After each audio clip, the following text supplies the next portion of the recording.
And hello, and welcome everyone to the comic multiverse where the worlds of nerd meet, being brought to you on a very special night on Saturday. Not that you'll know that because this gets uploaded on friggin' what is it, Sunday. Although I guess if you're a Patreon, you might get a version a day early and you'll be like, ooh, isn't this surprising? Yeah, you probably will get it a day early because I'll make sure it's uploaded a day early. Exactly. Matt's schedule is changing, which means we can't do the same lazy Sunday show that we always used to do. We might have to actually move some stuff around. But hey, that's behind the scenes stuff. Yeah. Will it affect you? No, probably not, because the video version will still go live on Wednesday, and the audio versions will still go live on Thursday for everyone who isn't a Patreon, so you don't need to worry. No. So yeah, we're just coming off American Thanksgiving as we begin this show, a thing that Matt and I do not celebrate, but thank you all the same people who wished us happy Thanksgiving all the same. Yeah, so you say we don't celebrate it, but I reckon our countries are very close to, though, since, we get everything else American. So we get Black Friday. We have Black Friday here now. It's passed over like a disease. It has crossed continents, and like you could always see for a couple years, like it tried getting in there. It's like, oh, special super saver sales this November for no reason. Call it what it is. Call it Black Friday. Okay, fine. It's finally Black Friday. Are the prices as good as in the States? No, not really. We took the name and nothing else. But it doesn't stop you from ordering online, though.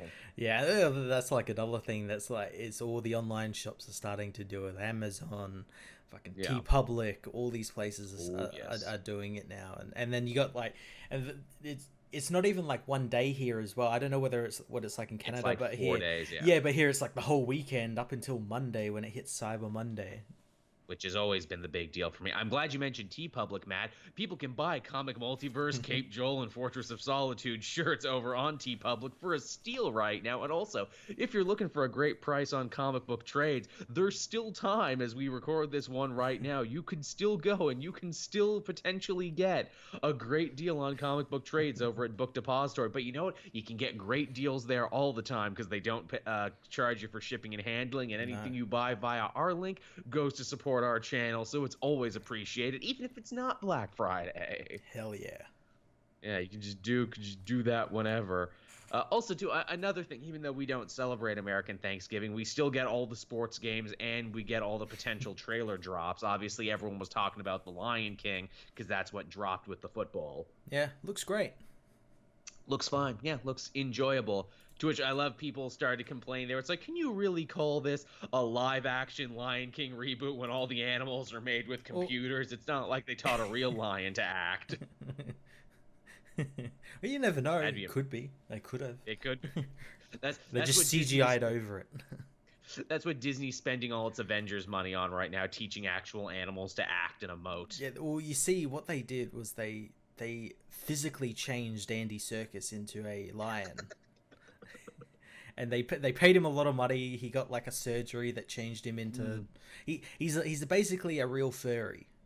They can do that now. They have the technology, and Circus was super game for it. He's like, so this will finally win me an Academy Award, yes? Yeah, and Disney's maybe. like, and Disney's like, yeah, sure, whatever, take the shots. We can do whatever. I think what really sold that trailer for me personally, though, is that they got James Earl Jones back to be Mufasa. Or really, like, who else could you get? You couldn't get anyone else. Exactly. No one's voice is that silky smooth. No one is that great. You needed him. He literally put butts in seats just with that. Yeah. I'm so glad that he's back. Is anyone else back from the original cast? I don't think so. I think he's like the only holdover. Yeah, I think he's the only holdover, and then it's all new people like Donald Glover and John Oliver. I do love that John Oliver is going to be Zazu, because he literally joked about that for years, that he looked like a cartoon bird. It makes total sense. And Disney's like, hey, we agree. Yeah. And if people are wondering why the hell are they talking about live-action Disney movie remix, because no news happened this week, that's why. No, literally nothing happened. Literally nothing of note happened, nothing worth talking about that wouldn't bore you. They cast some more people for that Game of Thrones prequel that they're working on, apparently. Cool, I guess. Prequels are good, right? People like prequels. They succeed. Yeah. In video game form, they do. I mean, I think we got done one of the best prequels this year in Red Dead Redemption 2, but not everything is Red Dead Redemption 2. No, not everything is that quality. Now, if they could put Arthur Morgan in the Game of Thrones prequel, I think we'd be all right. Not change a damn thing, just drop into the Game of Thrones. He can be riding a dragon and talking about loyal. We used to have loyalty in these houses. What happened? What happened to us? And he's happy because he doesn't have the TB and he doesn't have someone talking about mangoes in Tahiti. No. Although I'm sure there'd be some Targaryen who's like, I have a plan. It's all in the plan. And he starts having like Vietnam flashbacks and stuff. And your plan don't make no sense. Now, if you don't mind me, I'm gonna cut my facial hair into fun styles, and then I'm gonna try on outfits in each town I go to. Yeah, now I'm gonna spend all my time in the saloon. That's what my Arthur Morgan was, just a weird Wild West fashionista. He was like, oh, I'm gonna try on all your outfits. Ah, yes, I like it. Yeah, spending way too much time in the general stores. Now let me pomade my hair. This feels right. Feels right. Believe it or not, we're actually going to get to talk more about Red Dead later because this show is going to be a Q&A episode. The fan community was nice enough to write us a ton of questions, and at least one of them is Red Dead related. At least one. When we say one, we mean like 10. That's true. Again, I haven't read all of them yet, so they could all just be Red Dead questions for all I know. But yeah, let's hop right into that, shall we, Matt? Starting with Luis Almanza, I think that's how you pronounce it. He asks, have you guys kept up with the current Doctor Who? And if so, what are your thoughts on the whole fan controversy with the latest incarnation? Something about the new or the old one leaving early because of whiny fans. Yeah, whiny fans sounds like nerd culture. Again, I don't follow Doctor Who. I don't really know. I think I watched all of the Tennant years. I watched all the Eccleston years, and then I stopped. Okay, I've been watching every episode of this new season. Oh, right on. It's been pretty good. There's been like a couple of episodes where like, okay, I know you're trying to get a little bit political, but you're hitting us over the head a little bit too hard. Right. And some of the episodes have had leaps in logic that don't really make much sense, but it's been pretty entertaining. The last episode was really fun because it was like an adventure in like an intergalactic UPS delivery warehouse, which was really cool. I like that, but I don't get the controversy like with this new Doctor. Like obviously there are people, vagina person, but how like dare they? it makes total sense in the fact that they can regenerate into any type of being, like, you know. I mean, even I've watched the show enough to know that. Yeah, so like I don't get it. I'm not sure about her leaving. I did hear that, but I didn't pay much attention to that because it's probably just, you know, angry fans making shit up. As they want to do. But it would be interesting to see like if she does, like what exactly happens, because I think like the next season isn't for like another year and a half or something. Like there's a huge gap between the season. Right. But yeah, I'd be interested to see if she does leave, who they get, whether they go back to a man, whether they go to another woman, what do they do? We need someone with red hair. That's the next final frontier for Doctor Who. Someone with ginger hair. That like just breaks everyone. It's like, no. Rupert Grint is the Doctor. Hey, I think he'd be a pretty good Doctor. I think so too, and I think that would also blow people's minds because again, it's like, hey, where the fuck did Rupert Grint go? Oh, that's where he went. He owns like an ice cream truck and he gives people ice cream. I'm not making that up. No. That's awesome. You're cool, Rupert Grint. You're all right in my book. And he made a movie about faking the moon landing and stuff. I like that with some people with fame. When they get famous really young, it breaks their minds and they go insane and they get like drug addictions and spousal abuse and everything. And then some people are like, I just want to own an ice cream truck and give people free ice cream forever. Yeah, I have enough money to. So. Yeah, that's cool. I totally like that. Oh man, I read a story this week about a guy. He was a card-carrying socialist and he won $1 million at a slot machine at a casino. Yeah, he won $1 million and he's a socialist. And the article was like, never more has the universe literally spoken to someone and said, okay, put your money where your mouth is now. And eventually, after paying the outrageous American taxes and everything on gambling winnings, because that's a thing in America that we don't have in other countries, he eventually just kind of went around with his $500,000 and just started giving $100 bills to people. Oh, that's pretty cool. Yeah, redistribute the wealth, redistribute my wealth, to be exact. But yeah, he just genuinely seemed like a cool dude. I'm like, that's an uplifting story. I wish people like you won money more often.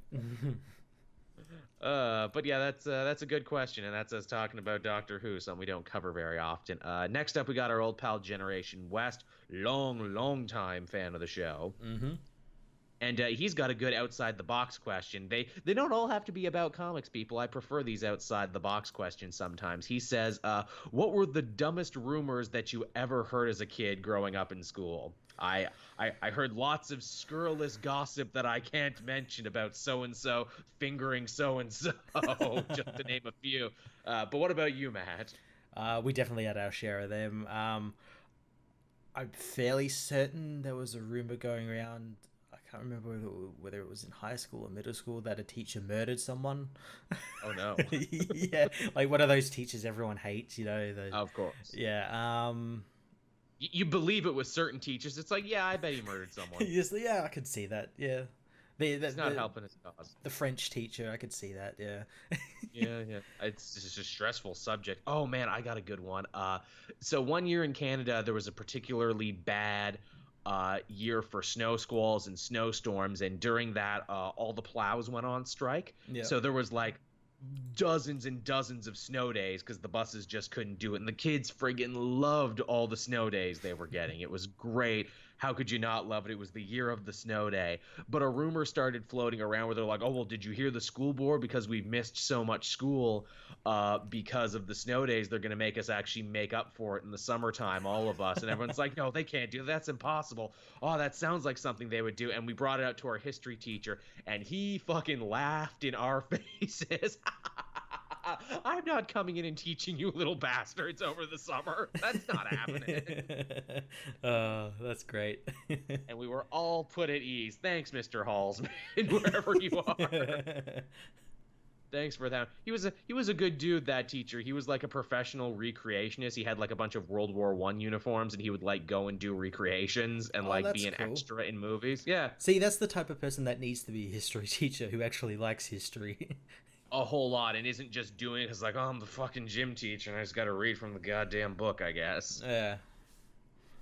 There was that guy in our school too, but which is funny because he taught the more advanced history, which is funny because like, why does the gym guy get the more advanced one? Shouldn't it be the other way around?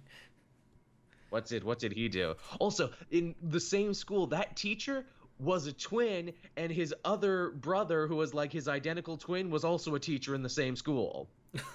We had something similar to that, but except with students, and they'd always like play pranks on the teachers, like pretend to be the other and whatnot, because they were in the same year, but they were in different classes.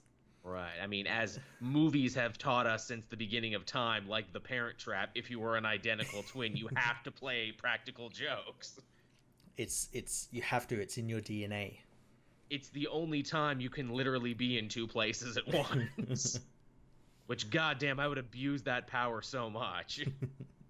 They say apparently that's how Chris Angel does his tricks, because obviously he has the one brother who was on his show that looked a little like him. Yeah. Apparently there's like a third secret Angel brother that looks exactly like Chris Angel, and that's how they pull off some of their shit of them literally being in two places at once. Yeah, he's not allowed out of the Vegas penthouse. My God, Chris Angel's not a name I've heard since 2009. No, with good reason. He literally disappeared. The greatest trick Chris Angel ever pulled was making us think he existed at all. We make fun of Chris Angel and talk shit because his show was cheesy and he had a bit of a lisp. I'm going to talk to you about the dark side and the magic. But I bet if we saw his show in Vegas, I bet we would leave being like, whoa, he freaked our mind. He did what the show was called. My mind is literally freaked. Now let's go see Elton John. $400. I don't know. We'll just go see the impersonator. Yeah, really. Who's also very good. Man, you see, Elton John is one of those people like Stan Lee, who their work I've appreciated since I was very young, and they've always been omnipresent in my life. And I never got to see Elton John perform, and I think he's winding down his Vegas performances if he's even doing them anymore. And because we lost Stan Lee, and I never got a picture take with him, I'm like, okay, I got to spend the $400 to go see an Elton John concert now. Are you going to see that movie they're making of him? Oh, they're making a movie about him. Yeah, they've got the guy who was in Kingsman with him to play him. Oh, that sounds good. Because he lived an interesting life. Yeah. Well, it looked rather interesting. He lived an interesting life. His relationship with Bernie Taupin, the dude who actually writes all of his music, that's pretty cool. Yeah, it's called Rocket Man. Oh, nice. I will go see that then. I hope it's better than We Will Rock You. I heard We Will Rock You was actually kind of lame. Yeah, I'm beginning to hear that as well. Doesn't go into Freddie Mercury's life as much as a lot of people thought it would. Which is a shame because he had an incredibly fascinating life. There's a documentary that came out not too long ago where it's like, oh yeah, he was in boarding school in India and he did all this other stuff. And I'm like, wow, that's amazing. Why did the movie not cover any of this? Then you realize, oh, the surviving bandmates of Queen had final cut on this movie and Inside. Oh, that's why. That's why when Sacha Baron Cohen was doing his movie, that's why he left, because the band wanted like Freddie's death like 1/3 through the movie and then the rest be about the band. We got to make it all about us. Look, guys, I'm sure you did a lot, and it's true he wouldn't have been as famous without you, but come on, he's the pop culture icon and you're not. I'm sorry. Yeah. That's got to be hard to hear, but yeah, you're absolutely right. I forgot about that Sacha Baron Cohen movie, and yeah, that makes a lot of sense now given how this movie turned out, that the band was being kind of control freaks with the story. Yeah, it's why he wasn't in the film, and we're all worse off for it. Yeah, and I mean, hey, he's dead, so he can't defend himself, unfortunately. Yeah. So next up we have here from Jared Holland. How would you guys fix Cyclops when he comes back from the dead after everything Marvel has done to him? That's a good question, because how do they not just repeat the same mistakes before? Let's just say when he comes back, and he's coming back soon, it's just a clean slate. We've forgotten everything about Emma and the psychic affairs and the killing Xavier, kind of on purpose but kind of not on purpose because the Phoenix Force was in him, and everything else, and becoming a villain but not really becoming a villain because they didn't want to push him all the way, so he was just fucking wishy-washy for his whole tenure as a bad guy. Where would we fix him, Matt? Well, you see, like Jean's back now, so you just have Jean just hang around with him with the spray bottle, and whenever he's like, we should kill all these people, just be like, no, bad, bad Cyclops. You know who wrote an amazing Cyclops, and he was an aged-up Cyclops too? Jerry Conway in his short-lived but really great Spider-Man family that he did. You remember that one? Vaguely. That was a really great Cyclops. Well, in that story, Cyclops, he was still wearing his costume from the 90s. He was grown up. He had kind of admitted that it's like, yeah, Professor Xavier's kind of full of shit, but he's still my dad, and I still kind of love him. And he teaches mutant ethics at the school. Cool. That's completely different to the one we got left with. Totally different. I would like them to go into more that version of where, yes, he is still a little uptight. Yes, he is still the total Boy Scout, father's boy. But here's the thing. He can't really be a daddy's boy anymore when daddy is seemingly gone, Xavier. He's just in the wind. Yeah, well, is he still in Phantom X's body? Yes. Well, I guess I guess he'll be the next character to come back at some point. Come back, or what if he's the villain? Because last time we saw him in a Matthew Rosenberg story, they sought to imply that he had just stopped giving all fucks Professor X, or Mr. X as he calls himself now. It'll be interesting to, especially like since if he's going to be in like the movies or anything with it, they'll make him a hero again. You would think so, yeah. Also, Magneto's kind of a good guy now, too. So yeah. It'd be funny to see them flip that and be like, nah, now Professor X is the bad guy. Because it wouldn't be hard to turn him into a bad guy, just like it's not hard to turn the Guardians into bad guys in Green Lantern. Yeah, it's very easy. It's just those little bits. You just change those little bits about him, and he's a villain. Yeah, he freaks people's minds. He's constantly faking his own death. He's just being kind of a bit of a D-bag. Yeah, you never know if he's actually controlling you or you're doing things on your own. You can never really be too sure with him. Plays favorites with his children sometimes. Yeah. Also, too, because Legion came back just recently, it would be interesting to see Legion have to go up against his father. Yeah, I'd personally like to see, like, since he's just come back in Uncanny and we don't really know what's happening with him, but I would like to see Legion maybe become like the Professor X of the X-Men. Ooh, that would be fun, especially because he's on TV right now. I like Yeah, that. yeah, Yeah, I'm Legion, and I'm here to help you. yeah. That'll be very interesting. But yeah, I don't know what they're gonna do with Cyclops. Whether he's they're gonna like wipe the slate of all that. Whether he's gonna remember that and that's gonna be something that builds his character. Like I don't want to do that anymore. Like that, like it haunts him a little bit. Mm. I do like the idea that it looks like Uncanny issue 11 is going to be Cyclops and Wolverine both back to life around the same time and the only X-Men left to help out. I Yeah. think there's a lot of really fun story you could tell there. It's like, oh, you died too. Oh, everyone missed you. No one missed me. Even now, Wolverine, you're stealing my fucking thunder. You're coming back to life around the same time I am, and no one cares. You literally get celebrated for all the shit I get in trouble for. And then Logan just pulls out the whole "I didn't try to commit genocide against an entire race, Scott." Yeah, I didn't try and kill everybody. That'd be such a Cyclops thing to do. You didn't try to kill anyone. Yeah. You know, well, I tried to do something for the betterment of mutant kind, Wolverine, Mr. Guy who only ever reacts and hangs out with the Avengers and everything. You know, it's just screw me for trying to actually do something for our people. We're not all invincible like you, Wolverine. We don't all heal so quickly. Ooh, that's actually a good line right there. We don't all heal so quickly. What else we got going on here? Shaman of Animation asks, if you could have Scott Snyder write a book for Marvel, which one would it be? You can't pick Daredevil. I feel that's too easy. It is an easy, very easy pick. I think he'd write a pretty good Spider-Man. I think it's only right for the dude who wrote Batman for years to go write Spider-Man. And I mean, he loves architecture, and I don't know if you know this, but New York has some amazing ass architecture. I'd like that. Maybe Moon Knight.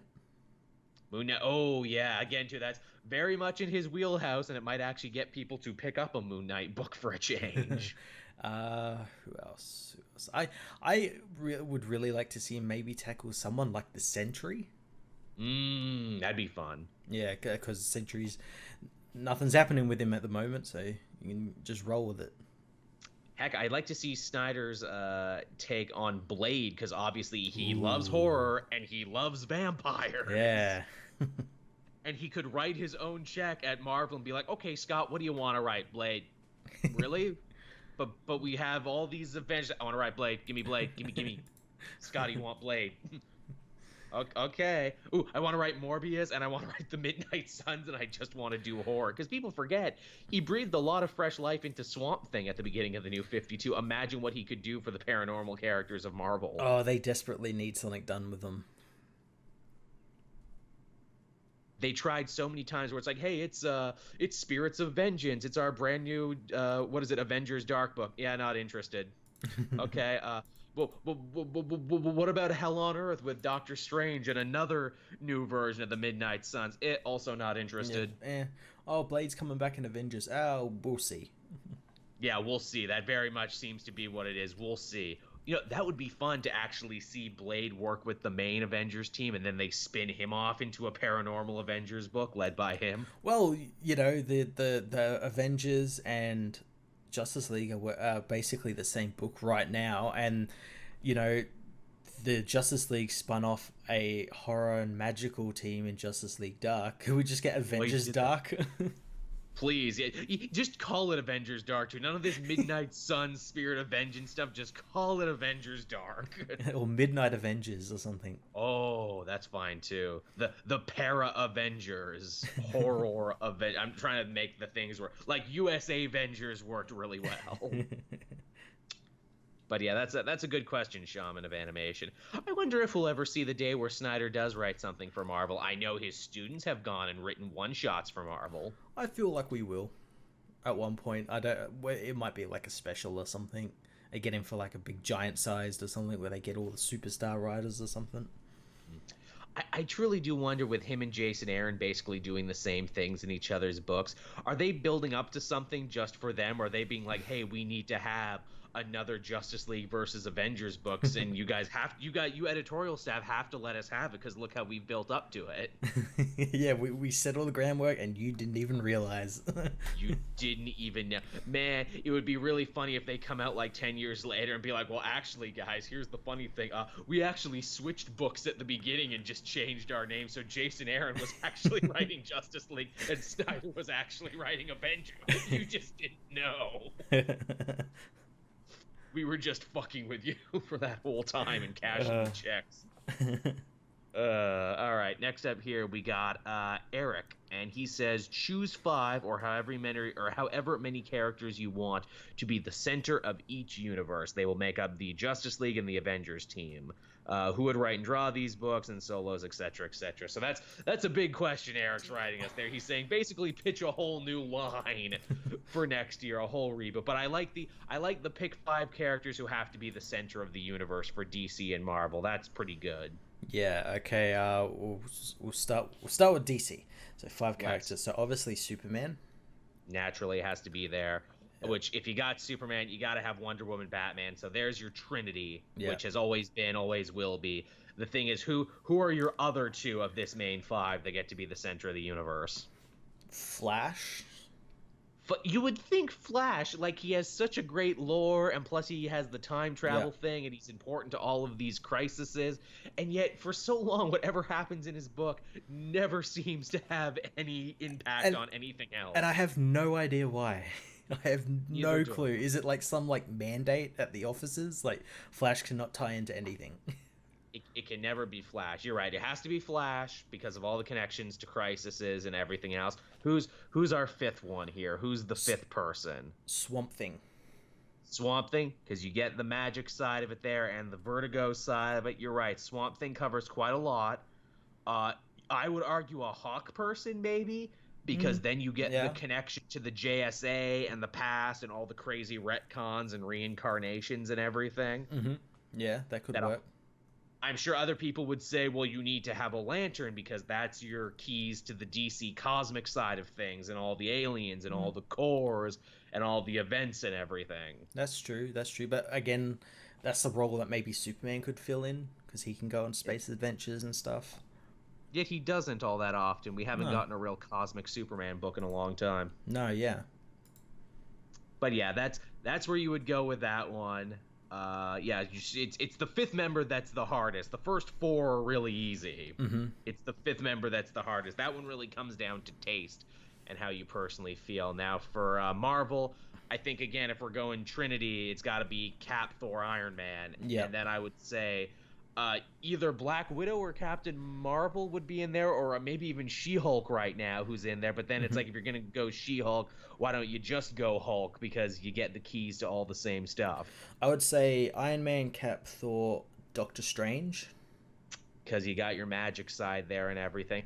And I mean, I guess you should put Spider-Man in there too, even though he's only occasionally an Avenger. And then I'm sure some people would say that you should put Wolverine in there over some of the other ones, because the X-Men, he's the key to the whole X-Men side of the universe. Man, picking 5 is hard. This is like picking your favorite children. I know. It's so difficult.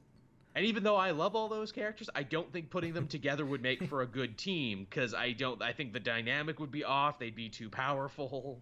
Can the Fantastic Four be counted as one person? Oh, that's the problem too, because then you've got the people who have only ever been a team their whole time. Yeah. Because it's like, well, then can I have the Suicide Squad? But they have 1 million members. Thunderbolts, they don't even have a book right now. I like the Defenders. So yeah, that's a tough question, Eric. I feel like that's an episode in and of itself. You know, who are the pillars? We could do like a whole episode where it's just like a big pitch it episode. Yeah, next time we don't have questions, Matt and I will do that. We'll just friggin' freeball for a little bit. Yeah. All right.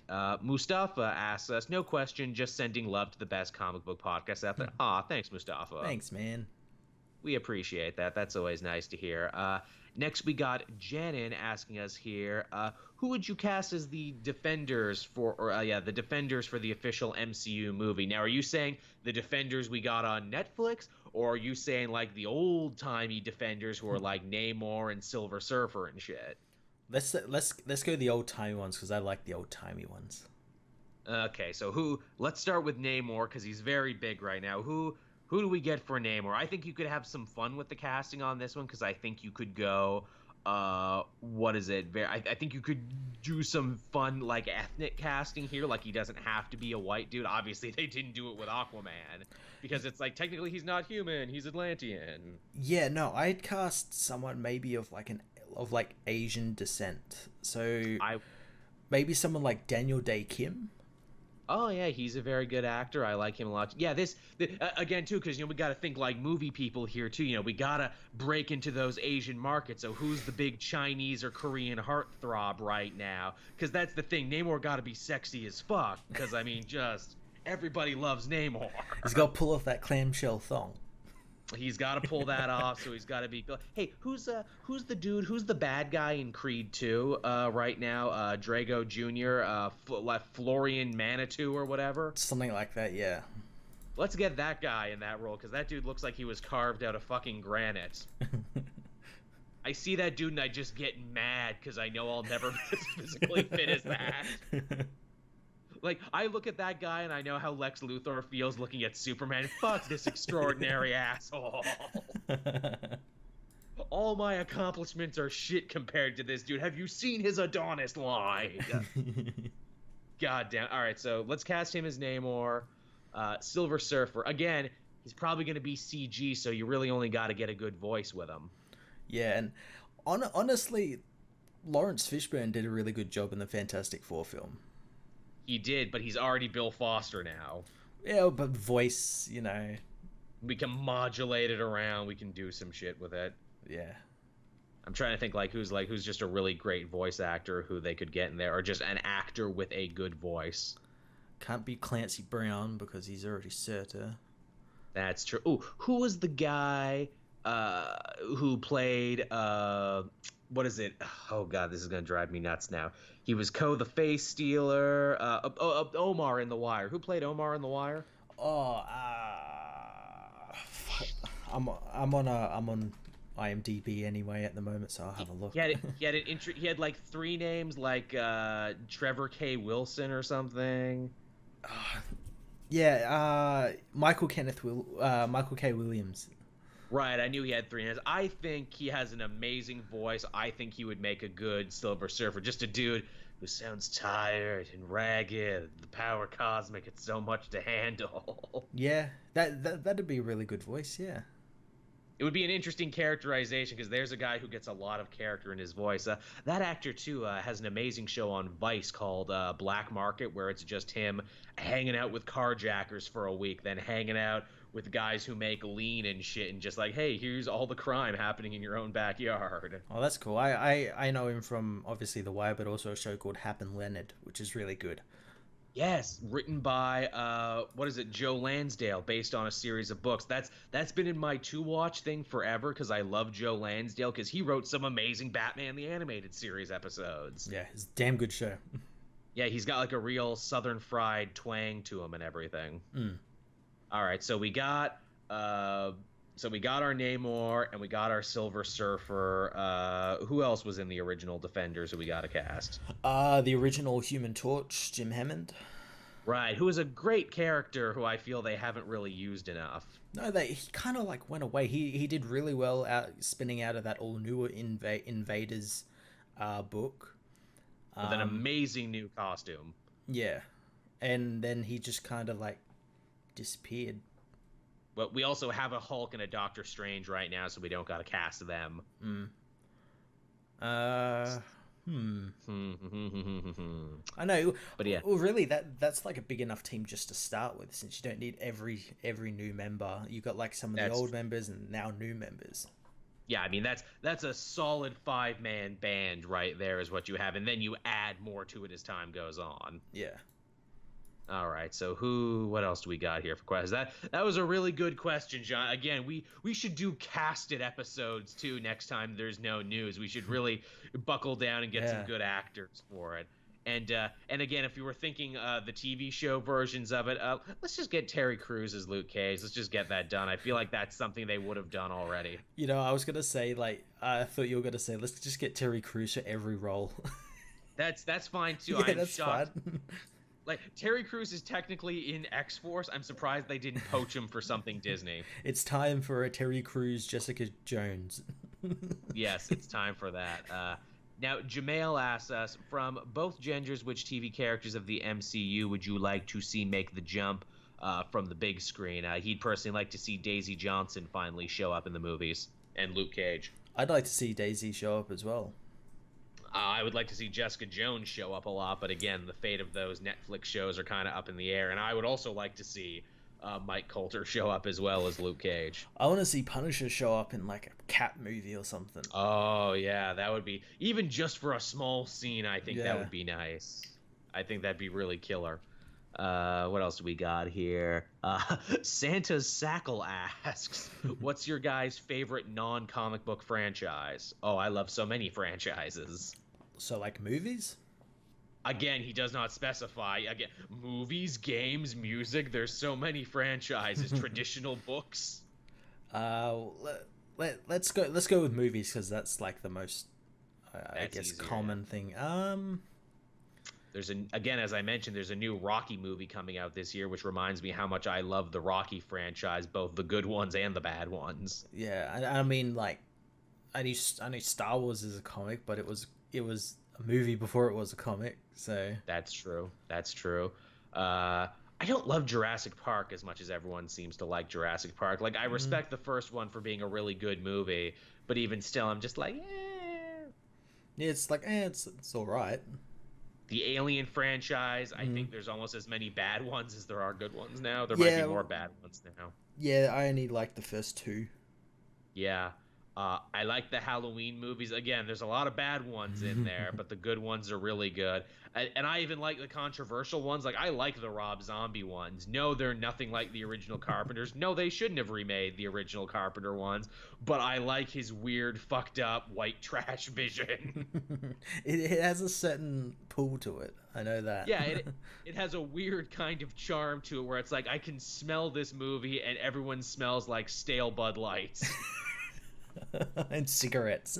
And everyone looks like they haven't slept in 3 days. The Rob Zombie aesthetic is its own aesthetic. What are some other film franchises there? I feel like we're missing some obvious ones here. Just trying to think. And that's like, what constitutes a franchise? How many movies do you need before it becomes a franchise? Yeah, exactly. Let's say like two or more. Right. I think that's fair. You got to be a trilogy and have like a remake and some shit before you can be considered a franchise. Then you got shit like Fast and the Furious. That's a franchise. Harry Potter is a franchise. The Pirates movies are technically a franchise. Yeah, James Bond, stuff like that. Oh, yeah. James Bond's a good one. Ooh, Toy Story's a franchise. Toy Story, they're pretty much all good. Yeah. Even the weird little spin-offs are good. Did you see the little teaser trailer they had for Toy Story 4? I did, yeah. Another do we need this? No, but I like Keenan and I like the Keenan puppets. Yeah, that was kind of weird that they had a reaction teaser for the teaser. I don't know why. We got to get meta on this to remind people about Toy Story. Yeah. That's what we got to do. Yeah, that's a lot of good franchises out there we like. Other ones where it's like, oh, that's nice, but not so much. Oh, Shrek is a franchise. It's getting rebooted. It is getting rebooted. Not only is it getting rebooted to where I'm like, okay, where the hell do you go with that? But also, did you see one of the original Shrek writers made an ass of himself on Twitter this week? Oh, God, why? He both said the N-word and also talked about anti-vaxxing. Oh, the good 2-for-1. Oh. I know, that's like that's a 2-shot right there. Usually people get fucked if they do just one of those things. You did both. I'm trying to think what the hat trick is. What's the third one of that one where it's like, oh, and you're out. Yeah, you assault an old person or something. I don't know. Yeah. You like kick a puppy or run over an old person or something, and that's the third one. Or you bring up Jews. That's the other one. It's like, oh, Yeah. there you go, and that's a three for her. Yeah. 3, 2, 1, and you're out. What else do we got going on here? Ba-dum. Oh, Jamal also asked us about Lion King. We talked about that at the beginning, so we covered that. Mm-hmm. Noah Crowley, hey, tough question. I like when they tell us it's a tough question. What would yours and Matt's pitch be for a Man Thing series? Truth be told, I don't know all that much about Man Thing, and if I was to pitch something for Man Thing, it would really just be Swamp Thing. Just adapt that R.L. Stein story that he did a couple of about a year and a half ago when Monsters Unleashed was a thing. Well, tried to be a thing. Tried to be a thing. It tried. Boy, did it try. Yeah, I mean, that probably is the most TV-ready thing. I mean, you could go back to the weird 70s stuff. You could make it like Tales from the Crypt, Tales from the Swamp. And not many people know this. Man Thing was already a movie. Yes, it was. It was just terrible, like terrible movie. Much like Doctor Strange was technically already a thing. Yeah. Next up, we have one from Ninja Consultant, which is an amazing name. Never change that. Ninja Consultant says he's got two. He's got one for me and one for you. Hey, Joel, if DC ever canceled Arrow and created a proper Green Arrow show for the DC Universe app, who would you pick to play Oliver Queen? Charlie Hunnam ain't doing shit recently. Yeah, he's not. He had that failed King Arthur reboot, and he was just in a remake of Papillon. So yeah, he ain't doing shit. Let's bring him back to TV, please. He has an Oliver Queeniness about him, and also, who is the dude who played Sawyer in Lost, and everyone thought he was going to be huge, but he's just been doing TV forever?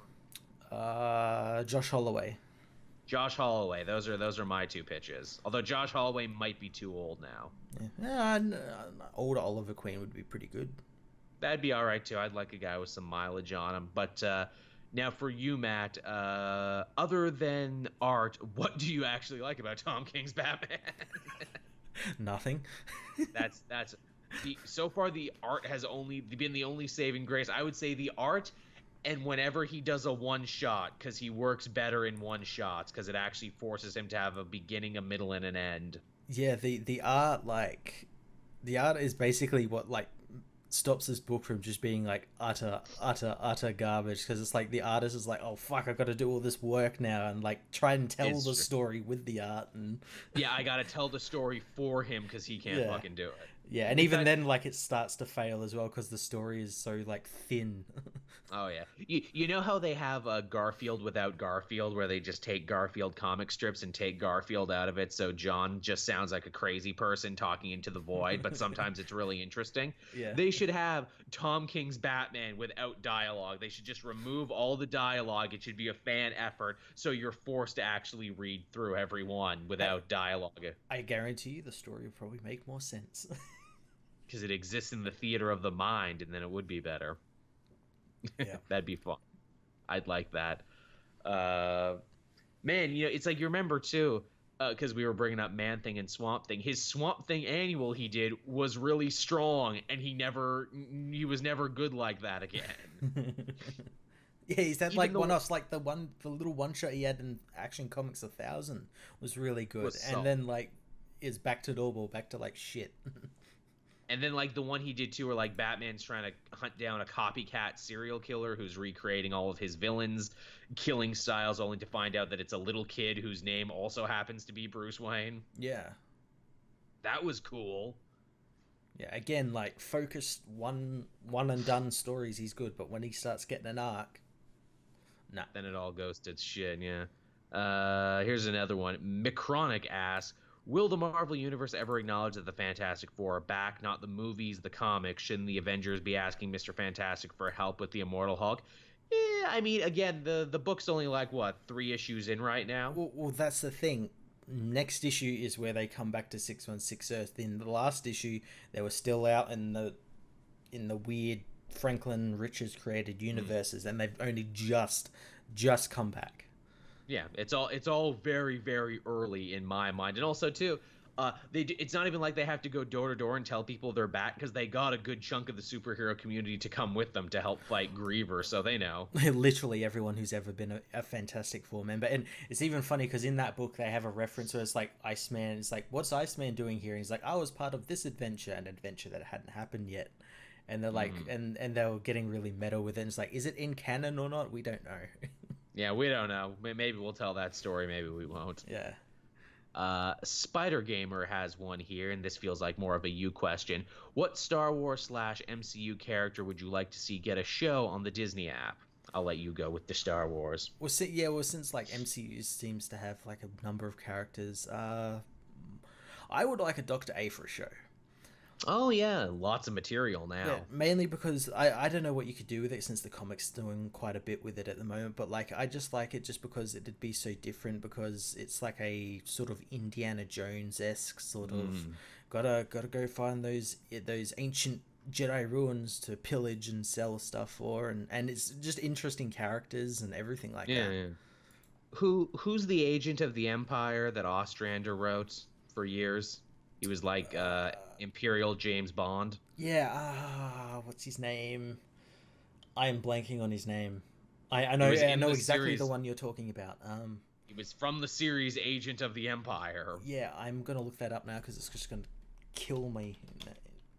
Which I don't know if he's canon yet, but he could. They like flip a switch and he could easily be canon tomorrow. I don't think he is canon.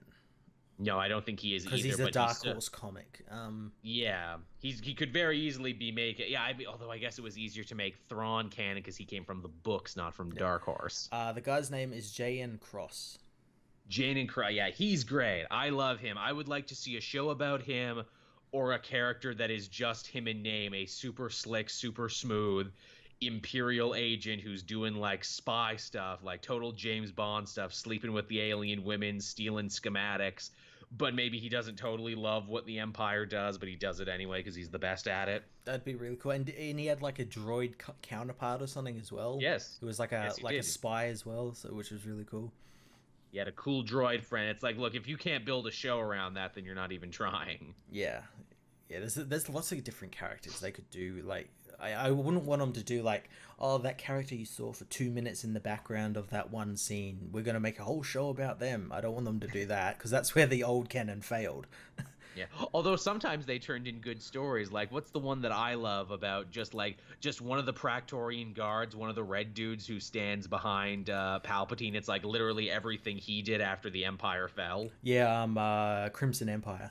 Crimson Empire. You could do a kick-ass 5 episodes on Crimson Empire. Just like, here's one dude who stood behind Palpatine, and this is how his whole life went to shit. You know what they should do? They should adapt the Star Wars Tales comics, but obviously, like, put them in, because they were all, like, one-shot, like, stories. There was, like, a really great one about, like, a guy who was, like, a turbo laser gunner on the Death Star, in, like, the trench. He was, like, running the guns, and, he felt bad because it was him who like pressed the button to start the Death Star and destroy Alderaan, so he's got all these the weight of like billions of people's deaths on his mind and everything, and he's the one who like lets Luke through to like destroy the Death Star and everything.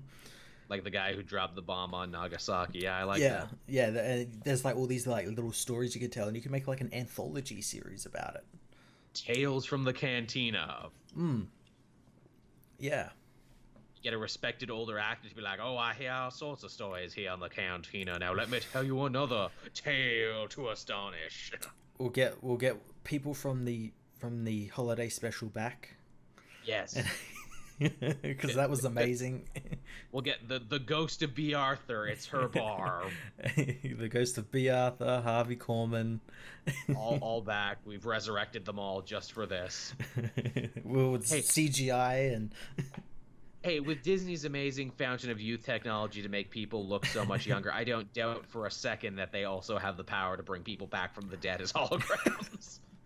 But they have to sign a billion-year... They got the Scientology contracts, the billion-year contracts with Disney. They have to work for them for a billion years. A billion years of service. Oh, man, speaking of Disney and Star Wars, so I was looking at the, the progress of Star Wars Land in Disney Hollywood. Yeah. They're saying fall 2019. Mm-hmm. which again I know fall 2019 is it's A, far away, and B, a big gulch of time, but man, I'm saving now for it. I'm going to Star Wars land. I know it's going to be super expensive, like Oh, of ridiculously course. expensive. But yeah, I've been keeping track on what it is and like the rides and everything that are Mhm. going in and everything, and it seems super awesome. But I know like there's no way I'm getting in the first like 6 months. That's the hard part, and I was trying to tell people, it's like, yeah, you want to kick in and come with me, and they're like, do you really want to be the first through the door? What if it doesn't work? And I'm like, well, if it doesn't work, then I'm still in friggin' Orlando. I'll go to one of the other Disney parks. And you got a story about how the Star Wars ride didn't work on its Yeah, first go or something. then I'm free to bitch for the rest of my life about how it didn't work. But yeah, that seems like something you'd need to like. Okay, I need to like go there for 2 weeks. Like Yeah, stay in the Star Wars hotel they have there for like which 2 weeks. which I looked into that too. The park opens first. Yeah, The yeah, hotel opens next, and the yeah, hotel will be the only hotel in Disney's Hollywood. yeah. And it looks so cool. I saw like the concept art for it. You stay into the Star Wars hotel. How awesome is that? Also, that hotel too is apparently the one where they're going to try out the whole like what is it like Westworld real life Mm-hmm. video game experience. Yeah, yeah. Well, they just like patented like working lightsabers, which is like a telescopic LED light or something that like flicks out when you press the button and everything. Oh, oh God, my dick. Oh God. So yeah, Weirdest it'll erection be ever. basically Westworld. That's fine. I really want to chop the arm off some dude at a canteen. I really want to buy death sticks off a dude. Just as long as the like the actors in the park don't go crazy and try and murder everyone. Yeah, really. Hey, man, the shit they put those Disney actors through is kind of astounding. Like you get like Reddit AMAs for people who are like, "Yeah, I was a Disney princess," or "Yeah, I was a prince. This is everything I couldn't do. They made me master a signature so all of our signatures matched Hmm. because Snow White's signature cannot be different from someone else's Snow White signature." Yeah, yeah. Also, never let anyone know that there's multiple characters working the park at one time. Yeah, you It'll gotta prick. disappear in that tree. Yeah, illusion. Also, too, there's apparently like a real high school hierarchy that like the face actors, like the beautiful people who get to be Belle and Jasmine and Aladdin and everything, they're like the cool kids. They're top of the heap. It makes And sense. and then under them you got the costume actors who apparently work way harder because they got to do all that and emote without words and in costumes. Yeah. They're like right under them. And then you got like all the technical people, the seamstresses, the people who punch tickets and like pop popcorn and everything. And apparently they're like they're the bottom. They're the plebs. They're the untouchables. And I'm just like, man, that sounds really cruel. Imagine that where it's like, oh man, watch out, Tigger's at it again. He's just sitting back trying to smoke in an alley. It's hard, man. All those years I spent at Disney Academy, but I'm making magic. All right, what else do we got here? Ryan Hope asks, what was it like growing up as a comic book fan where you were in high school? Easy. I know that's not the Yeah. answer you probably wanted. I know you probably wanted me to say, "Oh, and I suffered such hardships and I was a second-class citizen. They treated me like the popcorn popper at Disneyland." Yeah, no, it wasn't a problem at all. Again, Matt and I aren't as old as you might think we are. We kind of were probably just nearing the end of high school as all the comic book movies started getting really huge and popular. Yeah, so we experienced that thing where like everyone started getting into comic books or at least comic book movies and stuff. So it was Yeah. never really a big deal. Nope. Kyle B.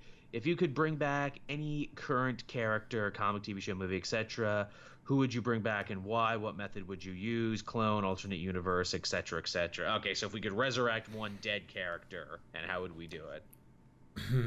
One dead character. Is Roy Uh, Harper still dead? Can I bring him back? Unfortunately, he's still dead. Yeah, let's bring him back Uh, because he wasn't meant to die, especially in that way. can God bring him back and apologize? Apologize for Tom King. And be like, hey, well, and like the decade before that, sorry about shitting on you for no reason. Sorry for making you the universe's punching bag, you poor backwards hat wearing fuck. Yeah. I think that's got to be the next comic multiverse shirt right there. Sorry for making you the world's punching bag, you backwards hat wearing Fog. It'll be a long one, but it'll be a good one. Yeah. Who would I like to see come back? I would like to see. I can't remember if they died or not. I think they might have. And this is kind of like a twofer, and that's Flamebird and Nightwing, not the like Kryptonian heroes that were big during the New Krypton arc. That's good. That's a good one. I like that. Yeah, it'd be a bit hard because one of them was Christopher Kent, and he's now Lor-Zod. So Yeah, that's a little rough. They'd have to work around that. yeah, I had alternate universes, stuff like that. Yeah, we'll figure it out. Mitch asks, oh, it's our buddy Mitch, guy we were with. Dude, you know you can just call me up and ask me these, right? Like, literally, you have my number. You don't have to write, but okay. Since Marvel said Avengers No Road Home is bringing back something like No Surrender brought back the Hulk, who do you think they're going to bring back? Again, another really good question I wish I had a better answer for. I'm wondering if they're actually going to, whether because that's kind of like doing the same thing over again. Yeah. I don't know whether they'll actually bring someone back, but I think they'll make characters relevant again, like Hercules and everything. I'm fine with that. I'm fine with all of that, please. Yeah, I don't think they. If they do, that'll be really cool, and I'm not really sure who they will bring back. Yeah, I'm trying to think who's even dead right now. It feels like all the AAA characters are back for movie time. Yeah, no on the writers. It'll be some obscure ass character, like, oh yeah, that one. It'll be like Jack of Hearts or something. Yeah. And you'll be like, really, Jack of Hearts? Okay, whatever you say. He was technically an Avenger once. Is Star Fox dead? I think Thanos killed Star Fox, and he was also technically an Avenger at one point. Yeah, I can't remember. I remember the last I read of Star Fox was like I think in that Thanos book where he was like building a team together or something. Yeah. I would be interested in that. All right, next up we got Steven Step Kick King, who technically asked 2 questions, but one was about Red Dead, so he gets to ask 2 questions. Mm-hmm. First off, he says, what do you guys want to see in the new Star Wars Fallen Jedi game? Something that's competent, but it's EA, so that's out the fucking window. I'd also like to see something of it, period. It feels like they've been talking about this game forever. Well, no, you see, that game that they were talking about was the one that got cancelled, which had the Uncharted writer on it, and I think it was Respawn Entertainment or something. That one got, cancelled. I have no idea why. But yeah, this is something new. I'm hoping it's like a proper single player game, even though they're all about that whole live service thing. They can't really microtransaction a single player game, and they think the single player game is dying. Meanwhile, you got Red Dead, which is just blowing everything out of the water. And Spider-Man and God of War, some of the best games of the year. But man, games aren't art. Games are a service. I need to sell it to you for the right to pay more. Yeah, we want you to have the accomplishment of grinding 400 hours to get that one skin, or you could just buy it for $2. Yep, that's exactly it. Yeah, I would just like to see something of the game, period. Maybe E3 this year, who knows? Yeah, E3 or one of big Gamescoms or something. But yeah, hopefully we do see something, and hopefully it's a good game, but I'm not holding my breath because it's EA. It's true. Even when EA has something good, they still find a way to destroy it sometimes. Yeah, there's some way they destroy it. And Step Kick King still on the video game bent there. Will you be creating a Red Online game / crew for the comic multiverse fans, and can I join?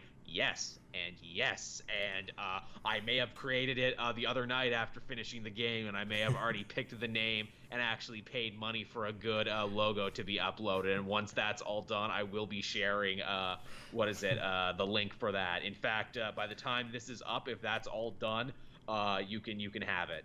Nice. Are they gonna allow us to so you've created a gang? Could I create a gang and we could form gang alliances? It's funny you should say that, because the way I was looking at it is you can create a gang, you can also join someone else's gang. Mm-hmm. Is how it works. So yes, I think you can actually be in multiple gangs at once, so long as you create a gang. Nice. I think that's how it works. And it's funny too. I'm like, well, I had this old gang for Grand Theft Online, but none of this makes sense anymore in a Wild West context. So obviously, I had to create one and give it a Wild Westy flair. Nice. I'm not gonna lie to you. I made a list of like 5 different names, and I settled on the one that I thought was the most fun, and the one that I knew I could make a good logo for. Cool. Yeah, I was proud on that. I took a bunch of the town names. I'm like, the Blackwater Butchers, the Rhodes Runners, the Saint Denis. Oh, I got it. So I did some of that. What else do we got going on here? Ba-dum. Man, more video game questions. Amazing Spider-Man. With the recent success of Spider-Man on the PS4 and Square Enix's supposed Avengers game on the horizon, what superhero game would you want? I think I've said it before. Give me 4-player Borderlands, but with the Suicide Squad or the Thunderbolts. That'd be pretty cool. That's what I would. I want to see something from this Avengers project that they're doing. Yeah, which again, supposedly I feel like I've heard about it forever, but I don't know if I'll actually ever get to see it. Yeah, which is a shame because I know they had one like almost done before they cancelled it, and there's like footage of it, and it looked amazing. I don't know why it was cancelled or anything, and it was like Borderlands, where you get control of a character and everything. But yeah, I'd like an Avengers game. Maybe I'd like an Iron Man game, the same vein as as the Spider-Man one. Free roam, cool. Change your armors. You can change parts of the armor, stuff like that. Can I get a Daredevil game by way of like the newer Assassin's Creed, where again you roam around a city, which is New York. You use your vision to map out the city with Daredevil sonar, and then you get sick ass Billy Club combos on criminals. That'd be awesome. I'd be okay with that. That'd be fun. Daredevil is cool. Apparently there was like a big Daredevil game they planned on the PS2 that never got made. Yeah, because I think they wanted to do it like you could only see through vibrations and stuff. It was around the same time as like the Punisher game on the PS2. Yeah. Oh, that's a good game.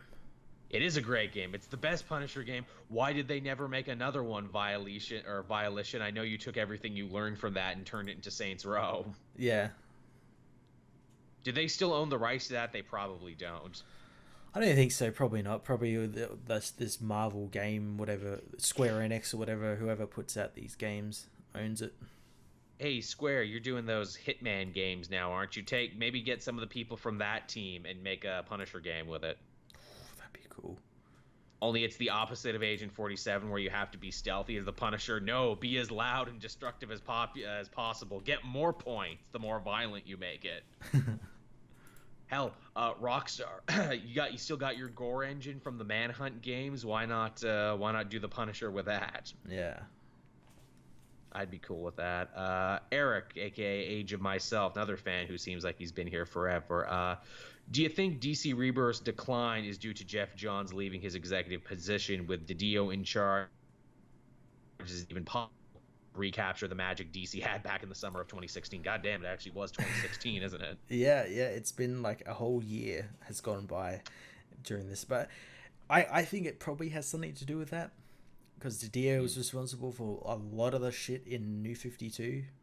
Yeah, it's like literally all the people who were the architects of the New 52 are back in charge again. Yeah, and you could see that change because it was going all well, and then there was just like a sudden like right hand turn, and then Didio started changing stuff like Nightwing, and then we got like all this like shitty Batman stuff, pointless killings of characters. Yeah, the Heroes in Crisis, all these random events that shouldn't be events. I think too, DC Rebirth, as much as we loved it, it was never built to last, is part of the problem, where it's like, okay, boy, DCU sure kicked our ass a little bit. No one seems to like that. Everything seems to be hurting at the company right now. Let's just give people back everything they wanted. Here's all the costumes. Here's all the characters. Here's all the relationships you wanted. We kowtow to you fans. Here's everything you want. And that was good. And they wrapped it in the blanket of, oh, but there's a mystery with the Watchmen and Dr. Manhattan, and what did he change? And you better read everything to get all the little clues. And at the end, it's going to matter. Like, you keep pushing back Doomsday Clock, so I get the feeling it didn't matter, and it's not going to matter at the end of this either. Well, see, do you think that might be because John's had to had to step down and everything? You think maybe like now they're like, oh no, that Doomsday Clock thing, will shove that over in the corner, whereas before when he was in charge, it actually mattered.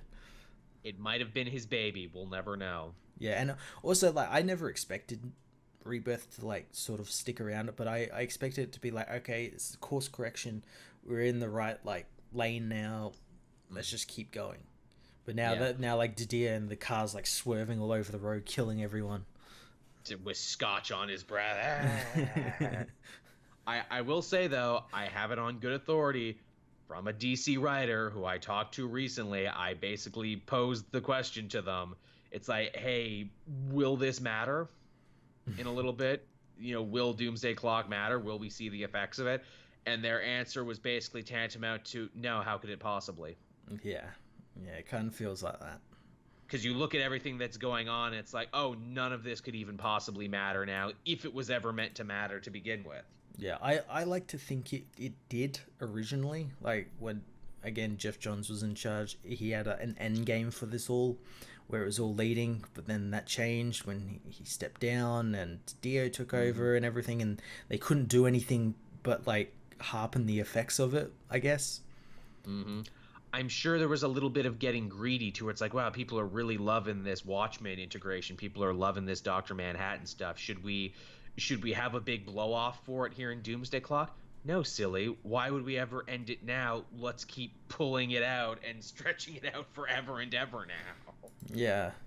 Well, like that's like Heroes in Crisis. Like, that was just meant to be like a little story. Like, and then Didio and all those guys were like, oh no, we'll turn it into an event and give you 9 issues and tie-ins, and we'll turn those tie-ins into issues and all this sort of stuff. Like, blew it way out of proportion. And one will come out a month. Yeah, and it'll be horrible. And then the leaks will turn out to be true. Yeah. Oh no! I don't want that, Matt. Don't make that true, please. Oh, it's already true. Yeah. One last question here, and this person actually answered our call for questions first, because I'm doing it in backwards order. But Kevin Black says, "What villain do you wish was used more in DC and Marvel, respectively?" Bronze Tiger. Bronze Tiger's a good one. Yeah, I agree with that. Count Vertigo. Yep. There's another good one. Who are some Marvel ones? See, I'm much better at obscure DC villains than I am at obscure Marvel villains. Yeah, Marvel characters. I don't know. I would say Kraven. I would say Kraven the Hunter, but I feel that Nick Spencer is like already priming Kraven the Hunter to actually be something really important. Oh yeah, he is. Actually, pretty much all of Nick Spencer's Spider-Man run now has been like, yo, villains who should get more play. Mendel Stromm, the Robot Master, the Thieves Guild. Yeah, the guys at the bar with no name, all of those guys. To which I know some people in my comment section were even complaining, where it's like, why would I want to read a Spider-Man book with all of these D-list villains? Of course, they're interesting. You can do literally anything with them because no one's done anything with them. Yeah, they're more interesting. I'm like, do you really want to see him fight the Vulture for the 100th time? Is there a great Vulture story you don't think hasn't been told yet? That's my problem with it. Yeah, in the most recent Punisher book, Jigsaw and Chameleon both came back. That's pretty cool. Oh, did they really? Yeah. Okay. Chameleon is another one that I've been saying. I haven't read the new Punisher yet, but yeah, fucking Chameleon, man. He can change into anything. Yeah. Or anyone. Anything as well. He can change into furniture and everything. That's an amazing power. I'm amazed they haven't written more stories around him in the last little bit.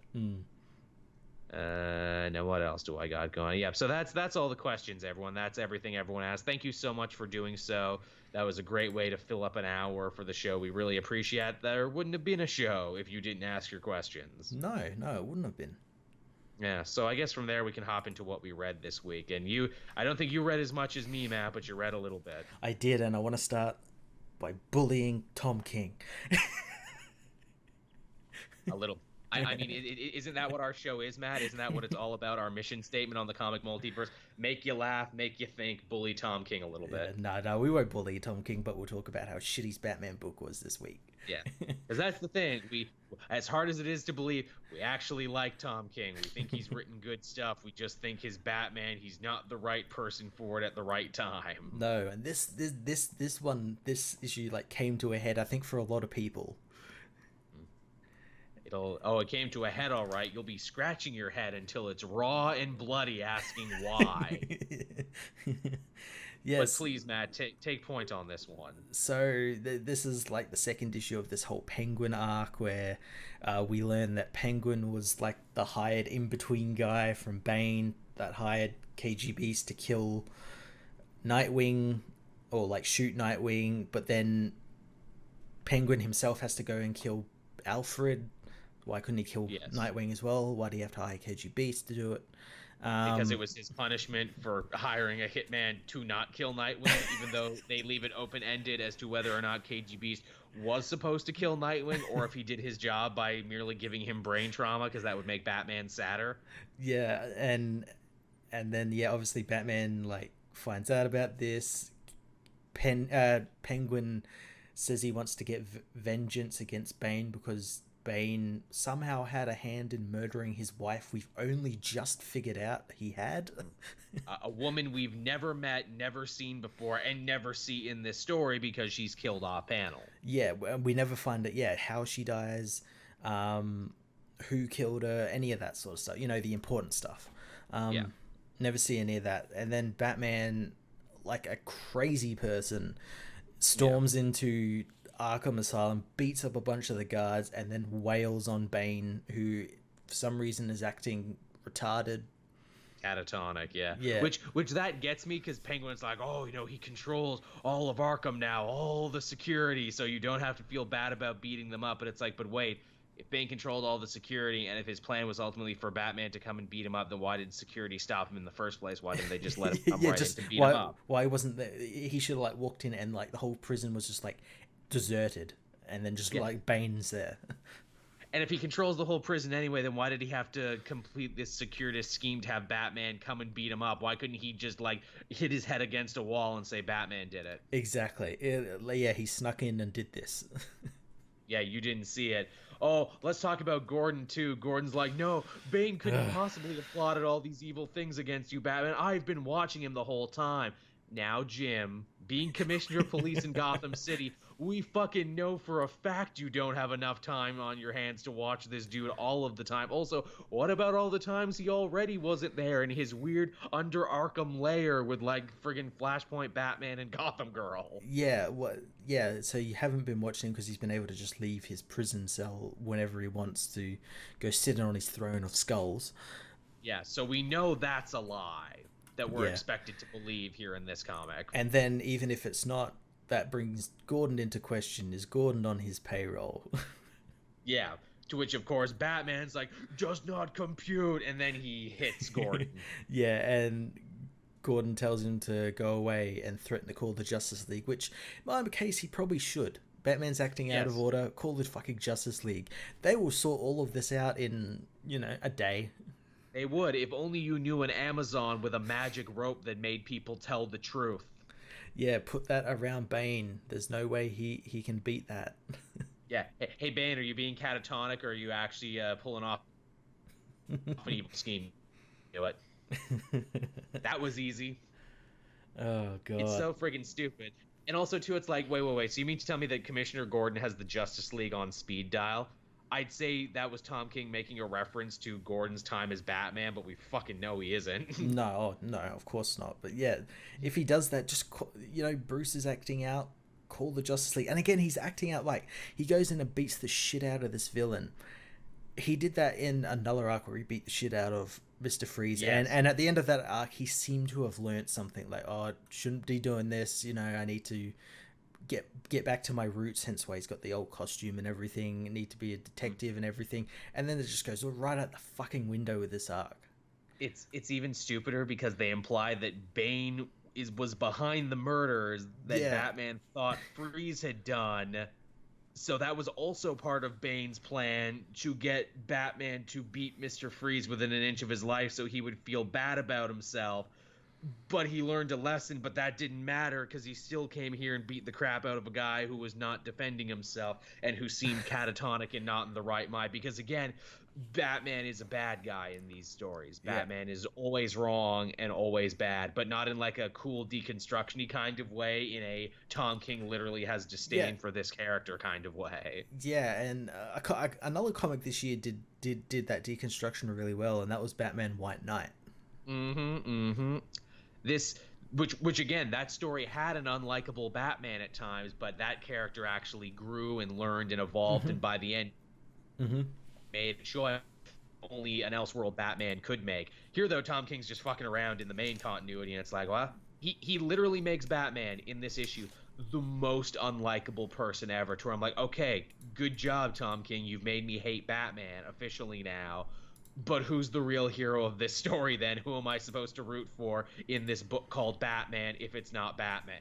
Exactly, and I said this on Twitter. I've been trying to figure out why people absolutely love this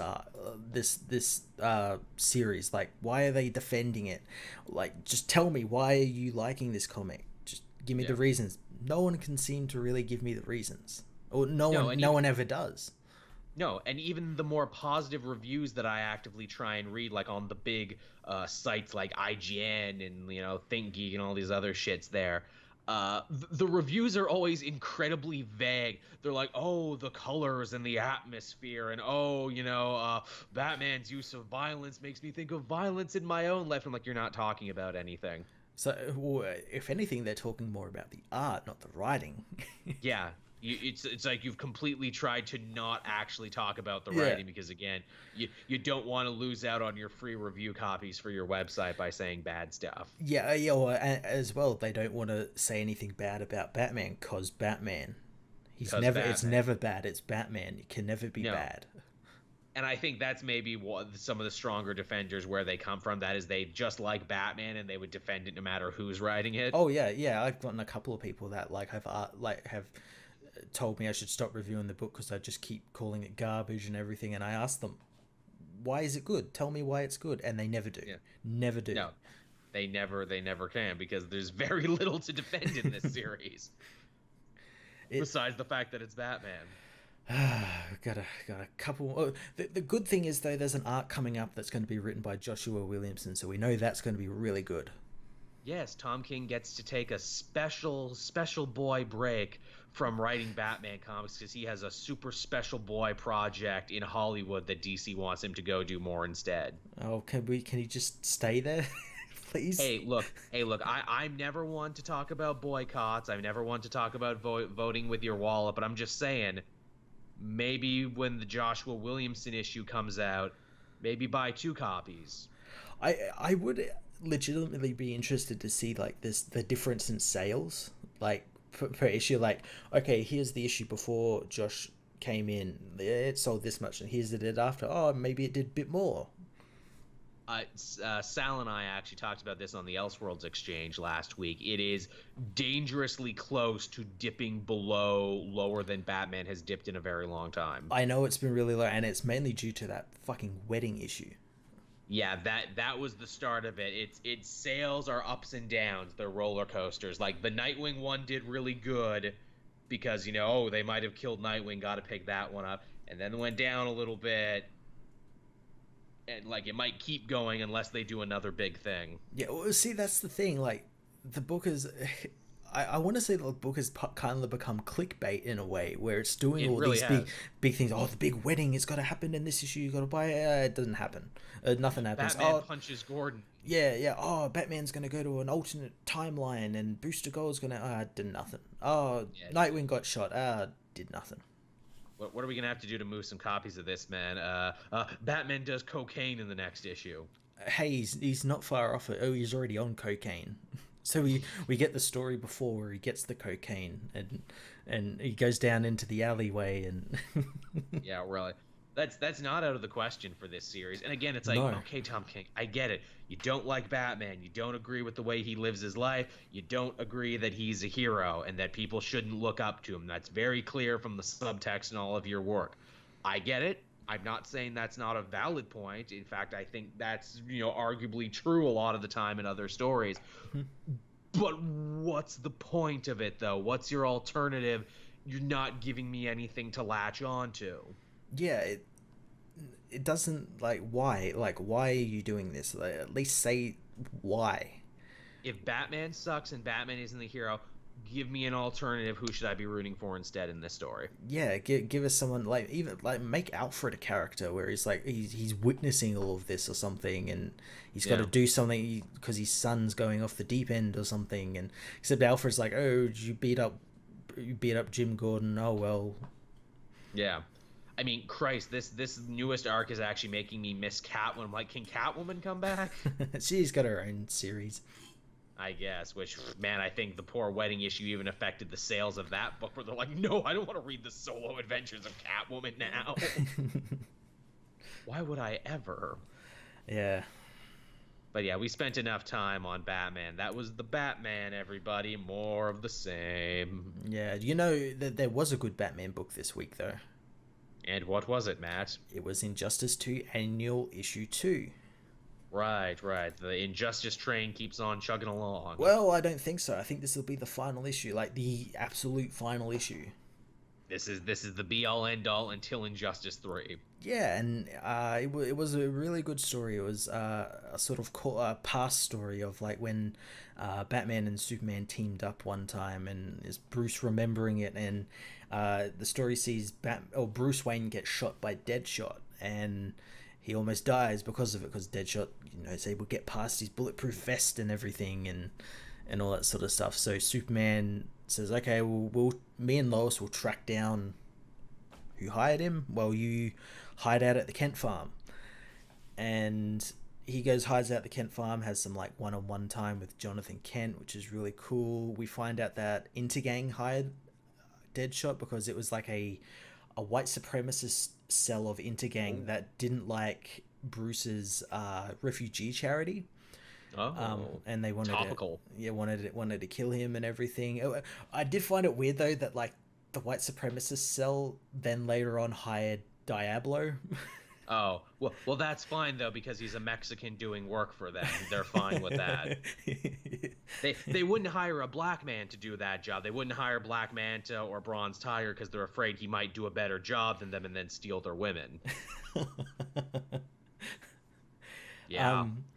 But no, it was a really cool issue of Batman having to like he just talks with the Kents and like sort of has time to sort of like get stuff off his shoulders and everything while Superman and Lois are hunting down Lee's. Lois gets a great moment where like she's working with Oracle and Batwoman and Nightwing to like find out who sent these killers, and these guys like try and assault her, and she like takes them all out before Nightwing and Batwoman can even get into the building. Nice. Which is really cool. But yeah, no, it ends with like them sort of like winning and everything, taking down Intergang, and it's bookended by like parts that take place in the present of the Injustice universe. So like Superman's in his Red Sun prison. He gets visited by his mother, who like brings him a pie and everything. And Bruce learns that he probably should have done something, like, because back right at the start, like, he didn't really do anything for Superman. He just kind of like, hey, he killed Joker. He did something evil. He's got to go to prison. He wasn't there for Bruce or anything, and he realizes that, and he's like, oh, maybe if I did something, maybe the world wouldn't be such a shittier place. God, I gotta catch up on Injustice. I read all of book 1 a while ago on like a plane trip, and now that like volume 2 is done, where do you feel as far as like Injustice 1 versus Injustice 2? Which one do you think was better ultimately?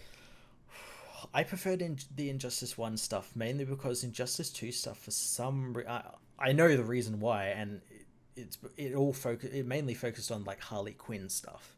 Because obviously she's popular and everything, and it had like some really cool stories there with like Oliver Queen and everything, helping run the country with Jefferson Pierce and all this really cool stuff. But yeah, Injustice 1 was really cool because There was a lot more characters. Not many people had died yet, so you Yeah. could do all these really cool stories and everything. Um, with obviously like Constantine and all these magical stories and everything. But yeah, number two was pretty cool because we got some cool Suicide Squad stuff and Gorilla City stuff. But yeah, the first years 1 to I think 4 were really Right. really great. Well, I'll see you again when Injustice 3 comes out, which you know it will. They're also doing it at the moment in Injustice versus He-Man and Masters of the Universe series, I've been reading it. Blows It, my mind that. I've been reading, and it's not like just something that's just been like passed off to like a no-name writer. Tim Seeley is writing it, and Oh yeah, and it's he loves absolutely He-Man. amazing. It's so amazing as well. Goddamn, Skeletor just got the power of Shazam. Did you ever think there would be a time when it's like, yo, these digital tie-ins based on a video game are so damn popular and a universe unto themselves that they get their own crossovers?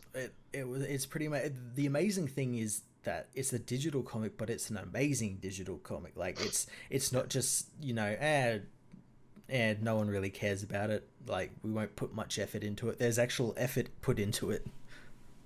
I wonder what we're gonna get next, another Mortal Kombat or another Injustice. I have to say Injustice because I think like a lot of people are. I think like the second game still like a lot of people still play it. Yeah, that's cool. I guess from Injustice to X-Men, I read Uncanny X-Men issue number 2 this week. Again, it's fine, it's familiar, not a lot of stuff actually happened. Well, see, a lot of stuff happened, but not a lot was told. Like it's No, still not a lot very was like resolved.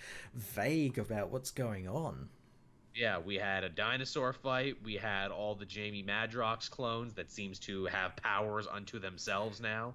See that was really yeah, and he's like multiplying out of control. That he's almost the size of Kansas, like the amount of copies he has.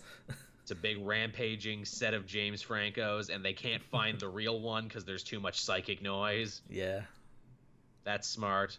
Also, again, X-23 cuts her way out of a T-Rex. That's pretty fun. yeah. Sonic's bringing back like ancient creatures and messing with the weather and like I think they're trying to seek to imply that because at the end of this issue, obviously Legion comes back. I Yeah. think they're seeking to imply maybe Legion is behind that because like we don't because Beast is like oh who could control all of this stuff and stay hidden from us at the same time and then Legion appears. Yeah, who's one of the most powerful mutants we know. Yeah, yeah. I I will admit the bit that made me laugh and the bit I really enjoyed. It was all the young X-Men hanging out in the mansion, and you got all the anti-mutant protesters out. So we hate mutants. God hates mutants. Mutants go home. And they're like, these idiots know we are home, right? They know we live here. Yeah, this is where we live. Where we gotta go? Yeah, where are we supposed to go? Did they just repurpose their racist signs from another night? And I like they're making fun of the chant as well. It's like the chant, at least make it like rhyme. Yeah, at least make it catchy. Jesus, if you're gonna be a hate mob, at least be one of the better hate mobs. But yeah, Uncanny X-Men is fine. 2 issues in, again, to compare it to compare it to Avengers No Surrender, way more was happening 2 issues in that than was happening in this, or at least we had a better understanding of what was going on. Yo, I think by issue 2 of that, we knew who Voyager was. We knew what her deal was. I don't think we knew she was like Grandmaster's daughter yet, but No, it was we getting knew her that. fakes. Like, yeah, we knew Grandmaster was involved and this Challenger guy and everything. We knew all of that, but here, not so much. Yeah, not so much at all. That's unfortunate. What else did you have, Matt? I had the Punisher issue 4. That's amazing. You read it before me. Yeah. I love that book, but I keep pushing it down on my pile. That was also one of the 4 books Matthew Rosenberg wrote this week. Oh Jesus. That dude wrote 4 books this week. Yeah, no, this one was really cool. So Frank got captured last issue, and he's taken to like a police precinct where Nick Fury and his men came to get him. One of the men was revealed to be Jigsaw. Jigsaw, who we have not seen in fucking forever. Yeah, so he's like taunting him and everything, and then he lets loose on everyone with his men. They kill everyone, and it's revealed the Nick Fury that was there was actually Chameleon. Nice. Both of them were sent by Baron Zemo to deal with Frank. Killer. And Frank deals with them in the best way possible. So he's in like a cell, and he knew something was up. So he killed every criminal in the cell, he built like a little fort out of their bodies. And he took like one of the police officers' guns, and he like shot a grenade on like one of the bad guys' belts, and it like blew open the cage and everything. He's okay because he's just Of covered course. in gore now. He's And John McClane. You can't kill him. yeah, it's basically Die Hard in a prison in a prison cell this issue. And he escapes into the precinct, kills off all of Chameleon and Jigsaw's men, but they have to escape because the other cops are coming, like real cops. The real police. Frank manages to escape, but he's wounded, and they all the cops and everyone think that Frank did this because they knew he was going to be taken to that cell. They didn't know anything about Jigsaw or anything. And then he finds his way after talking with Black Widow for a little bit about Jigsaw and Hydra and everything. Because Black Widow and Winter Soldier are actually supporting Frank on the slide. Yeah. She's not very happy. Like, what the fuck, Frank? You killed all those cops. He's like, no, Hydra and Jigsaw and all these guys did. He finds like it's kind of like an induction ceremony for new Hydra recruits. Like sitting there in the auditorium with the video of Baron Zemo and everything, and a sweet 16 for Hydra members. Basically, yeah, and he assaults that, kills everyone, and it's now Zemo's second in command, but it was Mandarin's second in command, Garen. It was like his assistant. Darren. We find out that like he's become kind of the new Mandarin in a way, because he now possesses the rings, and he plans on using them against Frank. That's the rules. You have the rings. You're the new Mandarin. Yeah, but it's just such a cool book because it's like so dark and dreary and everything, but it's never that like so edgy sort of thing. It rides that line. It's very Marvel Knights Punisher from like early Garth Ennis, where it's like, hey, there's a lot of gore and violence, but there's also like a weird like itchy and scratchy comedy to it all. Yeah, it's like he's blowing off people's heads and everything. It's all dark and everything, but then like he'll have a team up with Daredevil, or like the Avengers will show up or something. Like it's not without in that realm where they couldn't show up because of that darkness and everything. Which, speaking of Marvel Knights, I had that this week. I've read it, but I haven't reviewed it yet. Yeah, this was interesting there. Again, no one can trust their memories. No one knows what's going on. Everyone's living alternate lives and everything, except for the Hulk, who something comes to him in his dreams and, gives him names, but also symbols. And by showing Officer Frank Castle the skull, that's how he gets him on his side. Yeah, I know he does mention, like, a little girl, and, like, my first thought was, like, oh, shit, is this Kobik? That would be fucking insane. He says, a child or children come to me in my dreams. Yeah, I was like, oh, fuck, is, like, the Cosmic Cube coming back? What the fuck's going on? The Power Pack kids come to him at night and leave him messages. Yeah, creepy Power Pack kids. Damn you. Well, see, I was also thinking, too, because Daredevil seems to be the main character, the Purple Children. Oh, yeah, that'll be really interesting. Because Daredevil seems to be the main character, and because it's like, well, who has the power to make everyone forget like this? The Purple Children, because they did it once before for Daredevil. They made everyone forget. That would be interesting. I know Doom did mention like a machine, so I don't know. Maybe he's got the Purple Children locked up and is using their powers. He's got them running in a hamster wheel, like, powering like the energy out of them and everything. Go. Yeah, Doom whips children. Yep.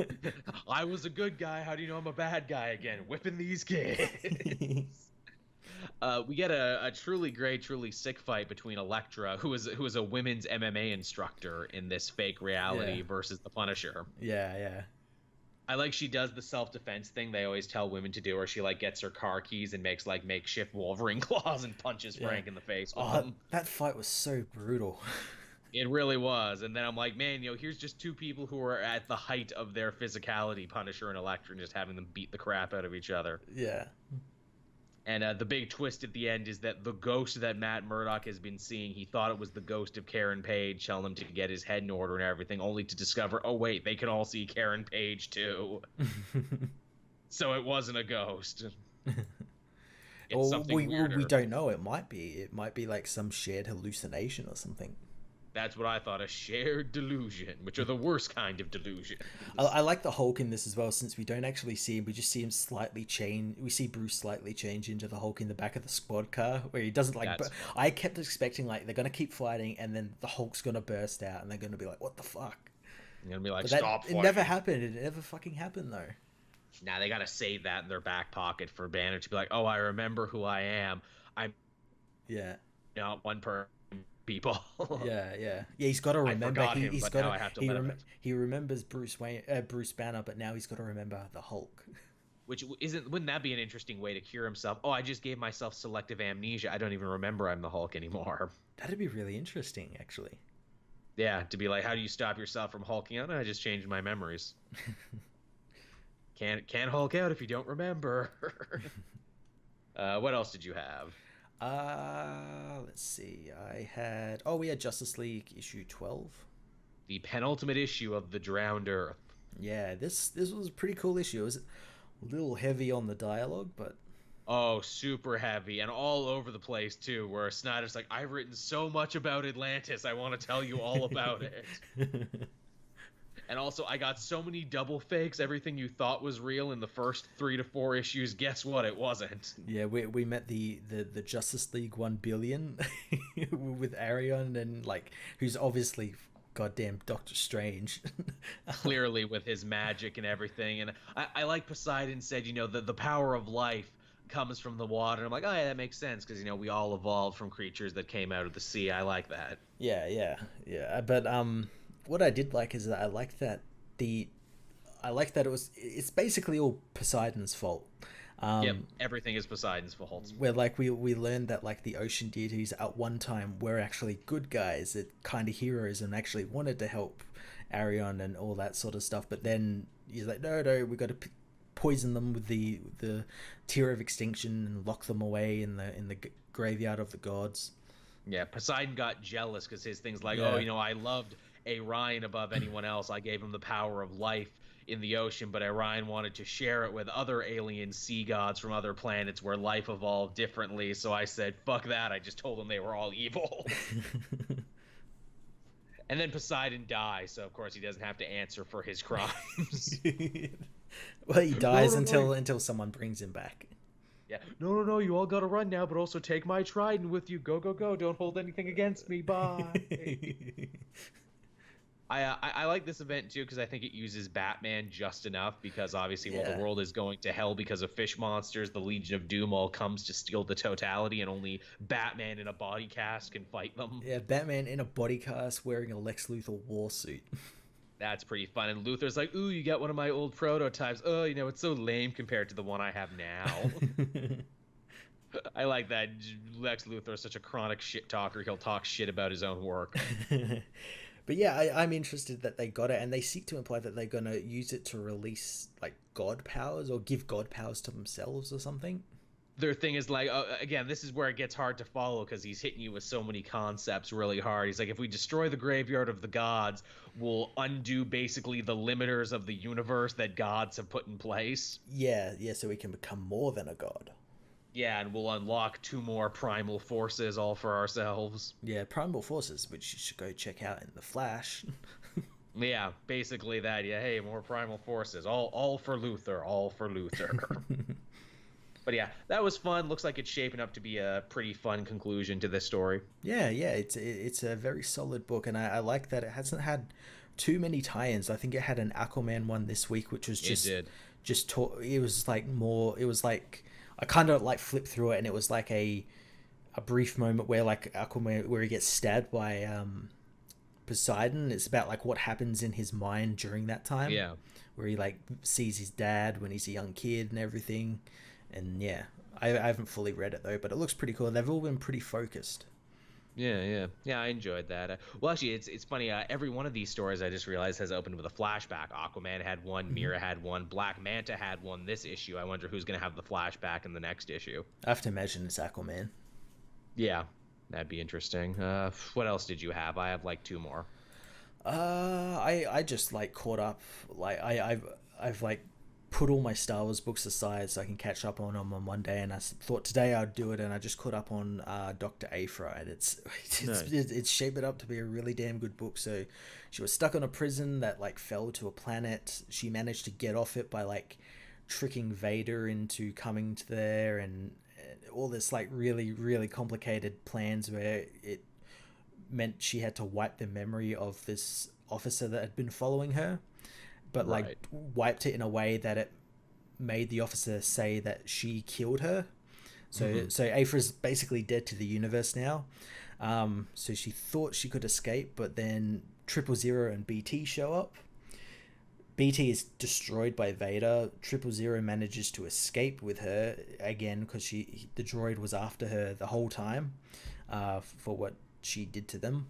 They end up getting caught by this bounty hunter who was after Cornelius Evazan, which is the guy that threatens Luke in A New Hope in the bar, like the one with the fucked up face. Love that guy. And knows. Yeah, and he's after him because he's got like a blood feud with him. And the bounty hunter who's after him is actually one that was in Rogue One, actually, which is really cool. Oh, cool. One of the background characters there, and we find out that this alien that's been helping Aphra on the jail this whole time, this shapeshifter, is actually the real Evazan. And cool. He ends up getting captured by 000, and what 000 does is kind of fucked up, where he takes him on board, he kills he's got like these Wolverine claws, and he kills the bounty hunter, like mauls him to death. Then 000 gets like destroyed by Evazan, and Evazan implants his little jail. If you try to escape the jail, your head blows up, sort of Suicide Squad bomb, into the droid and links it with Aphra's. So if they go away, if they're like within 20 meters of each other, they'll blow up or something, or like if they stray away from each other. So now they have to stick together. These two people that don't want to stick together have to stick together. Classic Prison Break story. Well, Evazan goes off with his friend, the one from the bar that gets his hand cut off, who actually has the walrus man. Yeah, who actually has a robotic arm now. As you should.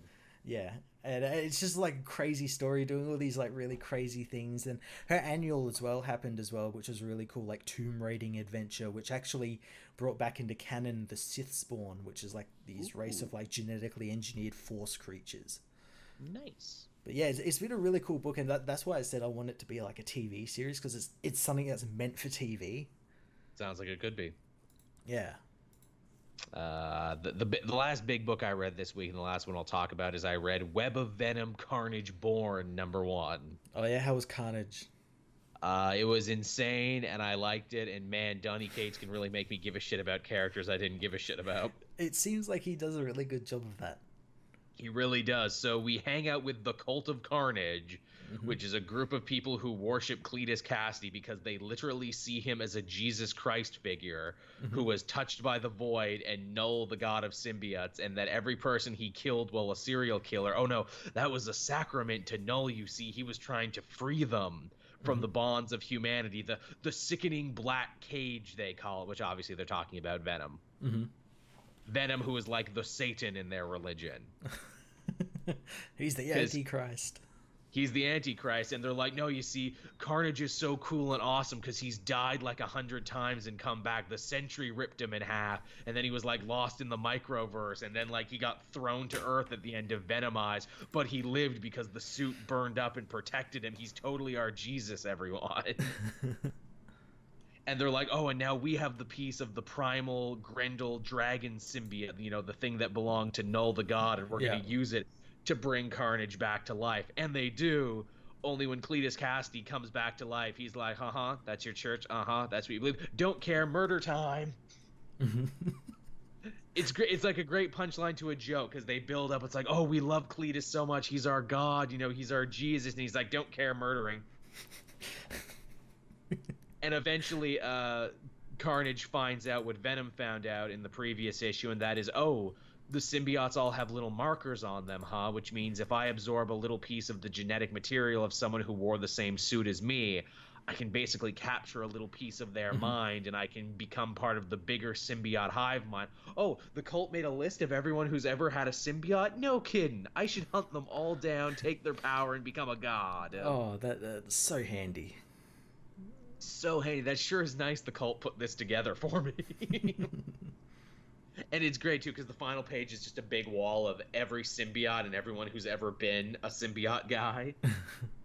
So you've got, like, Spider-Man and Hammerhead and just, like, characters that you forgot about. Scorn comes back for a minute, who is technically, like, Carnage's daughter. Oh god, I remember Scorn. Scorn, it's a little of everything. Well, Scorn is actually the leader of the Cult of Carnage. Oh, really? Yes, which led to but wasn't Scorn trying to kill Carnage in Carnage USA? Doesn't Scorn hate Carnage? Yes, but as we found out, symbiotes manipulate and delete your memory sometimes. He saw the light. He saw the light. That's the thing too. It's like the Scorn suit was literally like more interested in Null and worshiping that and everything. And so the symbiotes are acting weird. But yeah, it's cool, and I never thought I would say it's as cool as it is. Like, this is legit awesome. To think that Donny Cates is like, yeah, Venom, Carnage just got all this stuff going on. But what if I use it as a background to tell like this crazy space cosmic horror tale? I like it. I'm down for all of that. Yeah, that's pretty cool. Yeah, that's what I read for this week. Did you have anything else? Because that's basically it for me. Yeah, no, I didn't have anything else. All right, we're nearing about an hour 30, which is what we go for anyway. Again, thank you everyone for watching and listening to the episode. We really appreciate it. Thank you everyone who submitted questions. That really helped us fill a show. If you want to submit questions in the future, you got to be sure to follow me and Matt over on Twitter so you know what's going on. And so next time I have to put out the call, you can do so. Yeah. That's much appreciated. Yeah, again, if you're a patron, you'll get to listen to this episode first before anyone else. You can do so for as low as $1 a month. And in fact, this week, you're going to be getting it super early because we're going to be putting up Saturday. Yeah. So you could not get more earlier than that. Anything coming out for you, Matt? Anything interesting you want to talk about, Signal Boost? I'm still trying to catch up on all my reviews. I've got a huge backlog of them. I still haven't covered Green Arrow and Miss Marvel from last week. Yeah. It's too much now. We got too many events. We got too many X-Men books. We got too many books we've never read before that are like worth reading now. Yeah, Red Dead needs to be replayed again.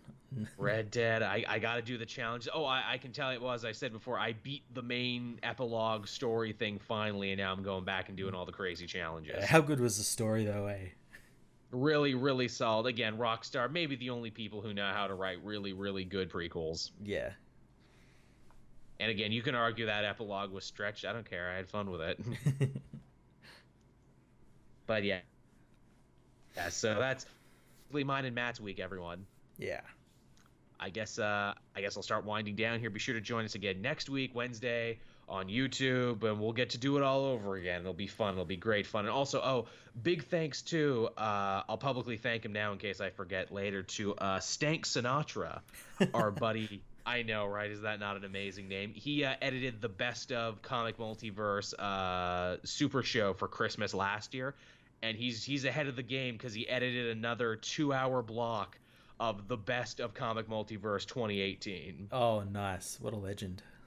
I know that I'm going to play this Christmas for us. And again, I listened to like the first 30 minutes of it. Man, he got good bits that I totally even forgot about from the last year that we did, where I'm like, wow, this is really funny. We did this.